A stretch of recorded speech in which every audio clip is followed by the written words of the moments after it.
Gusto mo magnegosyo? Tanungin mo kaya muna yung sarili mo. Handa ka bang gumising na umaga at matulog ng gabing-gabi na? Handa ka bang magsakripisyo ng luho at saya?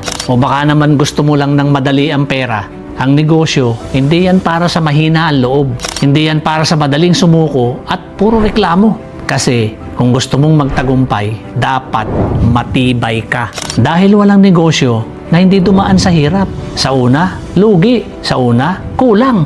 Minsan nga, ikaw pang naglalabas ng pera. Pero kung tatagal ka, tinitiyak ko sa'yo, may patutunguhan. Kung sisimulan mo at hindi ka titigil, may resulta. Kaso, karamihan, maraming gustong magnegosyo, pero tamad. Gusto ng kita, ayaw naman mag-effort. Gusto ng milyon, ayaw naman magbanat ng buto. E paano ka aasenso kung ayaw mong sumugal? Ang negosyo, walang kasiguraduhan yan. Pero ang sigurado, walang nagtagumpay na hindi nagsimula. Lahat ng malalaking brand, nagsimula sa maliit yan. Wala namang instant yaman. Lahat dumaan sa proseso. Kaya kung gusto mong magnegosyo at yumaman, dapat handa kang sumakit ang ulo. Dapat handa kang mawalan ng tulog. At higit sa lahat, handa kang magtiis at lumaban.